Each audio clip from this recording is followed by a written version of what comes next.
صباح الخير، يعطيكم العافية. رح نحل الدوفوار نيميرو 20 باج 171. متمنى تكونوا حليتوا انتو. هيدا السؤال. Une particule glisse sans frottement d'une hauteur h égale 1 mètre le long du trajet AB. Avant d'aborder la partie circulaire verticale BCD, cette partie circulaire verticale, de rayon R égale 5 cm. Calculez la vitesse de cette particule au point B, C et D. Lâchez son vitesse initiale de ce point A.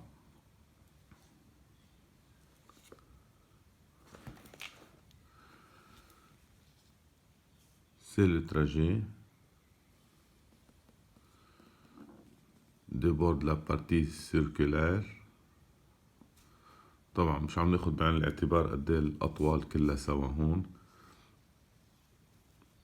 هيدا بلان هوريزونتال فينا نعتبره ريفيرونس de l'énergie potentielle de pesanteur.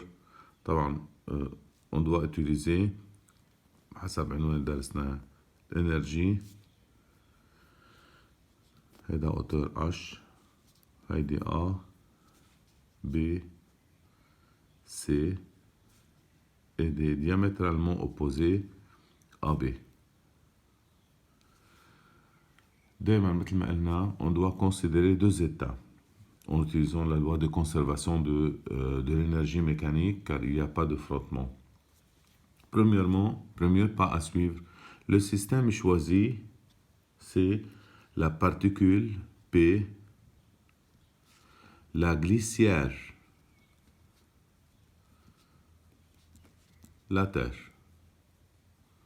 pour avoir un système énergétiquement isolé. glissière Terre فينا نعتبرهم هن شغلة وحدة. Deuxième pas à suivre, choix de référence. Soit le plan horizontal passant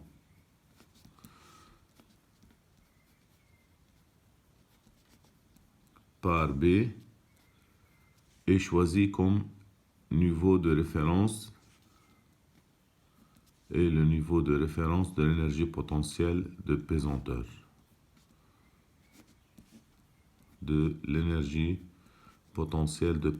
طبعا فينا نختار أي plan horizontal passant par n'importe quel point de votre choix. Énergie potentielle de pesanteur égale 0 en ce point. Troisième pas à suivre, choix de deux états. choix de deux états. Premier état هي عادة بتكون معروفة هون vitesse en A égale 0. On doit chercher la vitesse en B, en C et en D. En général, au point A,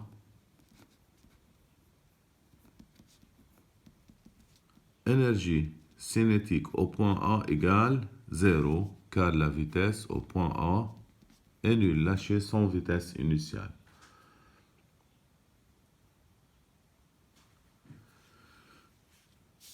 Énergie potentielle de pesanteur au point A égale plus mgh car le point A se trouve au-dessus des références choisies.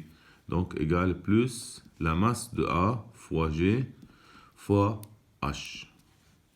Alors l'énergie mécanique au point A يلي هي énergie cinétique au point A plus énergie potentielle au point A égale mgh لأنه هاي شو؟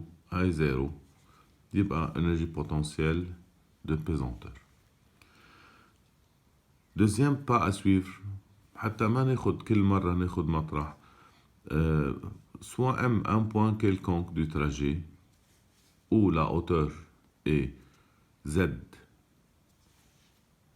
hauteur de M est Z par rapport aux références choisies. Considérons le point M. Donc au point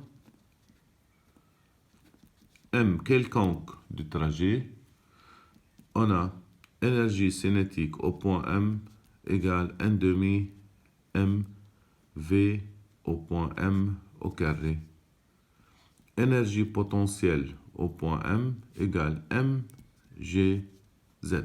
Donc Z est bien déterminé selon le point considéré B, C ou D. Donc l'énergie mécanique au point M quelconque égale énergie cinétique au point M plus énergie potentielle au point M. Yani égale 1 demi mv au point M quelconque au carré plus mgz. Puisque le système considéré, système S, est énergétiquement isolé,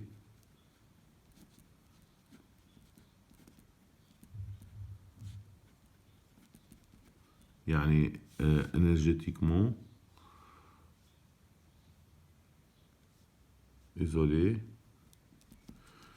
يعني هون n'échange pas de l'énergie avec l'extérieur, et puisque la force de frottement est nulle, pas de force de frottement, on peut considérer l'énergie mécanique constante, يعني conservée. Donc énergie mécanique en n'importe quel point du trajet est la même. Donc énergie mécanique au point A égale l'énergie mécanique au point M quelconque de la trajectoire.